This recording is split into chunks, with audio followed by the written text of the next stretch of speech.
वळूयात पुढच्या बातमीकडे. दिशा सॅलियन प्रकरणामध्ये आदित्य ठाकरेंना मोठा दिलासा मिळालाय. दिशाचा मृत्यू अपघातीच या युक्तिवादावरती पोलीस ठाम आहेत.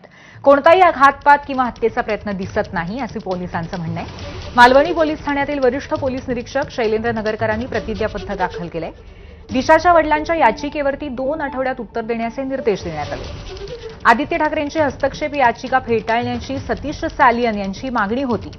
सीबीआय तपासासंबंधी भूमिका स्पष्ट करण्यास सरकारनं वेळ मागितलाय.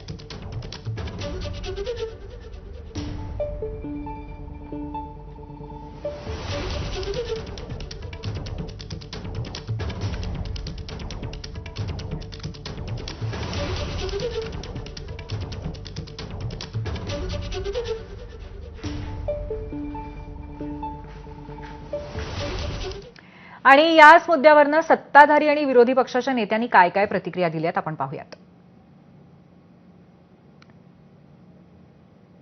इतक्या वर्ष ज्या पद्धतीनं एखाद्या व्यक्तीचं राजकीय करिअरच उभं राहू नये, तो कुठलाही असो, कुठल्याही पक्षाचा असो, पक्ष म्हणून आम्ही बघत नाही, पण ज्या वेळेस त्यांच्यावर आरोप झाले त्यावेळेस त्यांनी संयमानं प्रतिक्रिया दिली होती आणि सांगितलं होतं की माझा याच्यामध्ये दोष नाही, शेवटी सत्य जनतेसमोर येणार. आता क्लीन चिट हा शब्द जो तुम्ही काढला, असं असतं की ते सरकारमधले आमचे मंत्री आहेत आणि मग एसआयटीने क्लीन चिट, मग एसआयटीने सांगितलं यात काही तथ्य नाही, मग ते क्लीन चिट असा शब्द आपण ग्राह्य धरला असता. पण या प्रकरणावरून एकच लक्षात येतं, सत्य परेशान हो सकता है लेकिन पराजित नहीं हो सकता. दिशा सालियनचे वडील चुकीचे असू शकत नाहीत.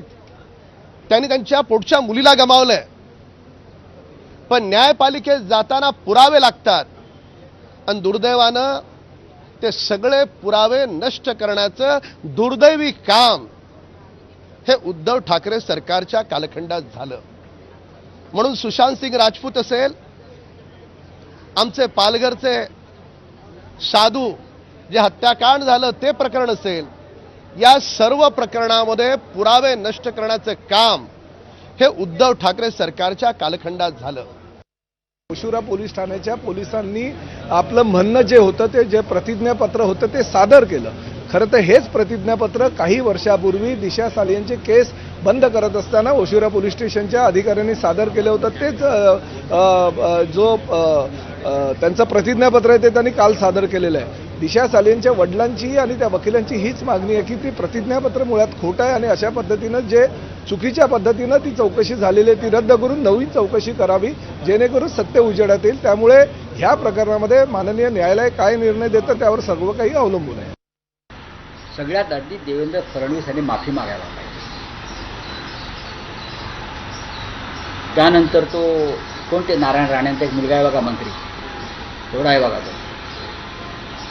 तो काहीतरी बडबडत असतो नेपाळ्यासारखा, त्याने माफी मागायला पाहिजे. त्याने नाक घासून माफी मागायला पाहिजे. ज्या ज्या कोणी आरोप केले आणि बदनामी केली, प्रत्येकानं नैतिकतेच्या मुद्द्यावर